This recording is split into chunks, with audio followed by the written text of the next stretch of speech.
नमस्कार, जय हिंद मित्रांनो. मी विजय कदम आपल्या सगळ्यांचं ETI अकॅडमीच्या यूट्यूब चॅनलमध्ये स्वागत करत आहे.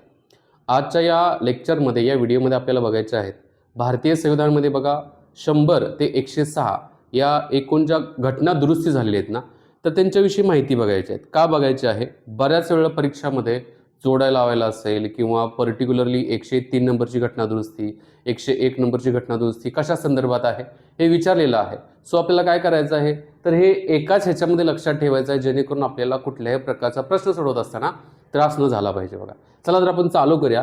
काय सांगण्यात आलेलं आहे बघा, भारतीय संविधानातील काय म्हटलेलं आहे की भारतीय संविधानातील 100 किती 100 ते 106 वी घटना दुरुस्ती जी आहे ना त्याच्या बाबतीमध्ये या ठिकाणी माहिती देण्यात आलेली आहे. काय काय म्हटलं गेलेलं आहे? पहिल्यांदा आपण काय करूया की 100 नंबरची घटना दुरुस्ती काय म्हणत आहे आणि या 100 नंबरच्या घटना दुरुस्तीमध्ये काय सांगण्यात आलेलं आहे ते आपण वन बाय वन बघू.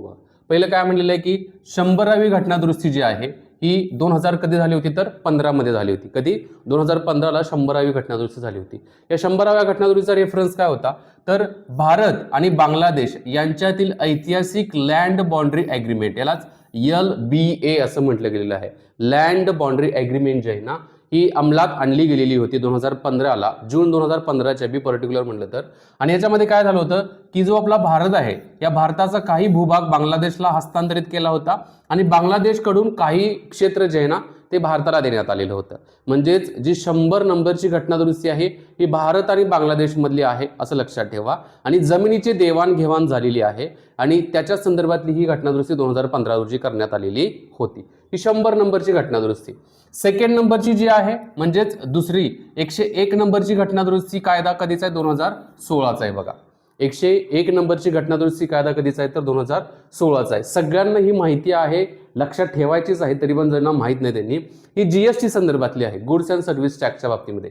म्हणजेच देशात वस्तू आणि सेवा कर लागू करण्यात आलेला होता. कधी करण्यात आला होता लागू, तर 1 जुलै 2017ला लागू करण्यात आला. पण त्याच्या अगोदरची ही घटना दुरुस्ती झाली होती 2016ची आहे. बघा, याच्यामध्ये संविधानात बघा कलम 246A, 269A, 279A हे समाविष्ट करून GST कौन्सिल म्हणजे GST कौन्सिलची काय करण्यात आली, तर स्थापना करण्यात आलेली होती. लक्षात घ्या, 101 नंबरची घटना दुरुस्ती जी आहे ना ही 2016 रोजी झालेली होती.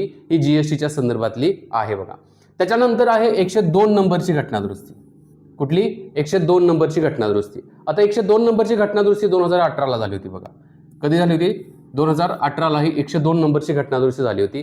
कशा संदर्भातली आहे, तर ही बघा नॅशनल जी म्हणजे राष्ट्रीय मागासवर्गीय आयोग जो आहे ना त्याच्या संदर्भातली, म्हणजे national commission for backward class म्हटलं जातं. बघा, म्हणजे थोडक्यात ही OBCच्या बाबतीमध्ये ही घटना दुरुस्ती करण्यात आली होती. OBC साठी काय करण्यात आलं होतं, तर राष्ट्रीय मागासवर्गीय आयोगाची स्थापना 2018 रोजी करण्यात आली होती. याच्या संदर्भातलं कुठलं कलम आहे, तर भारतीय संविधानातील कलम 338B आहे. बघा, किती आहे? 338B याच्या संदर्भातलं कलम आहे. आता तसा विचार केला तर 338 हे कलम कशासाठी आहे? 338 जे आहे ना हे SC साठी म्हणजे शेड्युल्ड कास्टसाठी जो मागासवर्गीय आयोग आहे त्याच्या संदर्भात देण्यात आलेला आहे. 338A जे आहे हे कोणासाठी आहे, तर ST साठी आहे. बघा, हे कोणासाठी आहे, तर ST साठी आहे. आणि आता आपण बघितलं 338B जे आहे हे कोणासाठी आहे, तर हे OBC साठी आहे. लक्षात ठेवा, हा रेफरन्स जो आहे ना तुम्हाला काय करेल, तर मदत करेल. म्हणजे 102 नंबरची घटना दुरुस्ती 2018ला झाली होती आणि ती घटना दुरुस्ती कोणाच्या संदर्भात आहे, तर OBC साठी राष्ट्रीय मागासवर्गीय आयोग जो स्थापन करण्यात आला होता त्या बाबतीमध्ये आहे. त्याचबरोबर सामाजिक आणि शैक्षणिक दृष्ट्या मागासवर्गीयांची म्हणजे जे आपण SCBC म्हणतो ना त्याच्या बाबतीमध्ये सोशो इकॉनॉमिक बॅकवर्ड क्लासच्या निश्चित करण्याचा अधिकार जो आहे ना हा कोणाला देण्यात आला होता, तर हा अधिकार राष्ट्रपतींना देण्यात आला होता. कोणाला हा अधिकार देण्यात आला, तर हा अधिकार राष्ट्रपतींना देण्यात आलेला आहे. ही 102 नंबरची घटना दुरुस्ती. लक्षात घ्या, 100 नंबरची घटना दुरुस्ती बांगलादेश आणि भारतामध्ये जो करार झाला त्याच्या संदर्भात. 101 नंबरची घटना दुरुस्ती कोणासाठी आहे, तर GSTच्या बाबतीमध्ये. 102 नंबरची घटना दुरुस्ती कशा संदर्भात आहे, तर OBCच्या संदर्भात आहे. बघा, कधी झाली? 2018ला. आता तिसरं जे आहे ते 103 नंबरची घटना दुरुस्ती. किती? 103 नंबरची घटना दुरुस्ती कायदा काय म्हटलेला आहे बघा, खुल्या प्रवर्गातील आर्थिकदृष्ट्या दुर्बल घटकांसाठी म्हणजे ज्याला इकॉनॉमिकल वीकर सेक्शन आपण म्हणतो EWSच्या बाबतीमध्ये शैक्षणिक संस्था आणि सरकारी नोकऱ्यांमध्ये 10% आरक्षणाची तरतूद करण्यात आलेली आहे. म्हणजे EWSला 10% आरक्षणाची जी काही तरतूद करण्यात आली होती ती 103 नंबरची घटनादुरुस्ती झाली होती. कधी झाली होती? 2019ला. त्या बेसिसवरती करण्यात आली. कशामध्ये करण्यात आली? तर एक शैक्षणिक संस्थांच्या मध्ये आणि सरकारी नोकऱ्यांच्या मध्ये, शैक्षणिक संस्था आणि सरकारी नोकऱ्यांच्या बाबतीमध्ये हे सांगण्यात आलेलं आहे.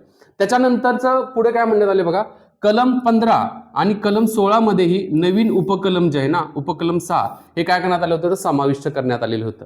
म्हणजे नवीन उपकलम पण याच्यामध्ये काय करण्यात आलं? ऍड करण्यात आलेलं आहे. ही 103 नंबरची घटनादुरुस्ती झालेली आहे. त्याच्यानंतर आहे 104 नंबरची घटनादुरुस्ती. 104 नंबरची घटनादुरुस्ती. 104 नंबरची घटनादुरुस्ती कायदा काय आहे? तर हा पण 2019चा आहे बघा. कधीचा आहे हा? 2019चा आहे. तो बघा 2019 आहे. इथंही 2019 आहे. आता याच्यामध्ये काय सांगण्यात आलेलं आहे की लोकसभा आणि राज्य विधानसभांमधील अनुसूचित जाती म्हणजेच SC असेल, अनुसूचित जमाती म्हणजेच ST असेल, यांच्या आरक्षणाला आणखी 10 वर्ष मुदतवाढ म्हणजे 25 जानेवारी 2030 पर्यंत देण्यात आलेली आहे. म्हणजे 104 नंबरच्या घटनादुरुस्तीने काय सांगण्यात आलेलं आहे की SC आणि ST साठी बघा विधानसभेमध्ये, लोकसभेमध्ये काही रिझर्व्ह जागा असतात ना, तर त्या जागा प्रत्येक 10-10 वर्षांना पुढे घेत आलेले आहेत, जेणेकरून या SC साठी, ST साठी त्यांच्या लोकसंख्येच्या प्रमाणामध्ये प्रतिनिधित्व भेटावं त्याच्यासाठी ही तरतूद करण्यात आली होती.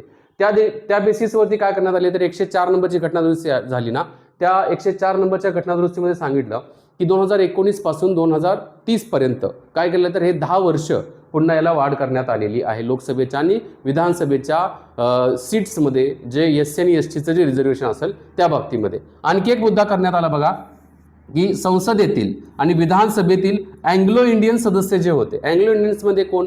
की जे ब्रिटिशर्स त्यावेळेला भारतात होते पण भारतात राहिले होते ना, त्यांना जे सदस्यत्व मिळालं त्याला अँग्लो इंडियन्स म्हणणं गेलेलं आहे.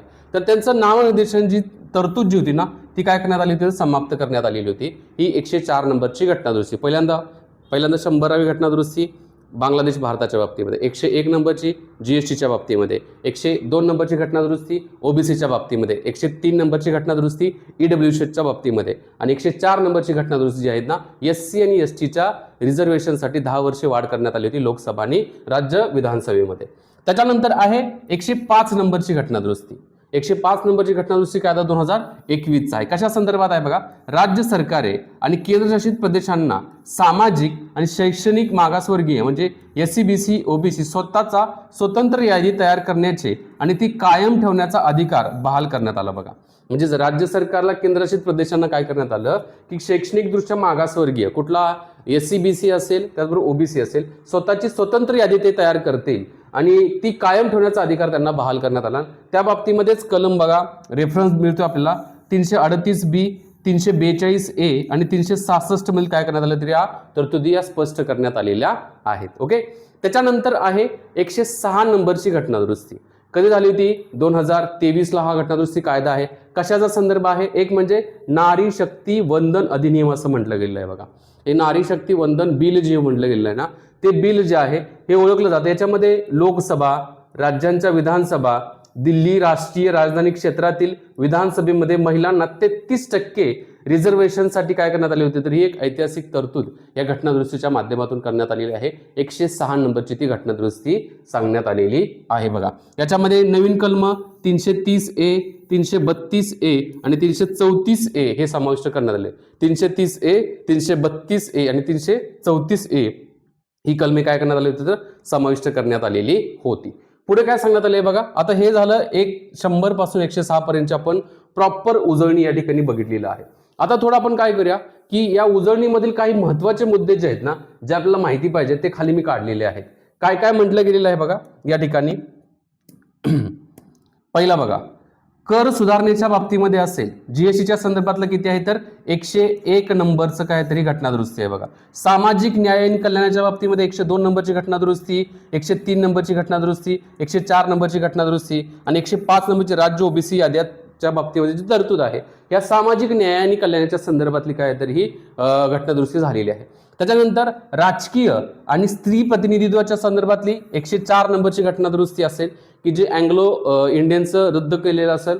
त्याच्यानंतर पुढे काय म्हटलेलं आहे की 106 नंबरची घटनादुरुस्ती महिलांच्या आरक्षणाच्या संदर्भातली घटनादुरुस्ती या ठिकाणी आहे.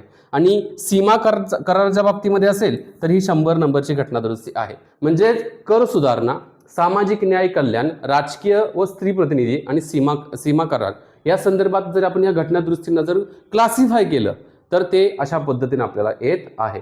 सो ह्या काय करण्यात आलेल्या आहेत तर एकूण 100 ते 106 पर्यंतच्या घटना दुरुस्ती आहेत. अशा प्रकारच्या इन्फॉर्मेटिव्ह व्हिडिओसाठी नक्कीच आपल्या यूट्यूब चॅनलला सबस्क्राईब करा. मी या ठिकाणी थांबतो. जय हिंद मित्रांनो.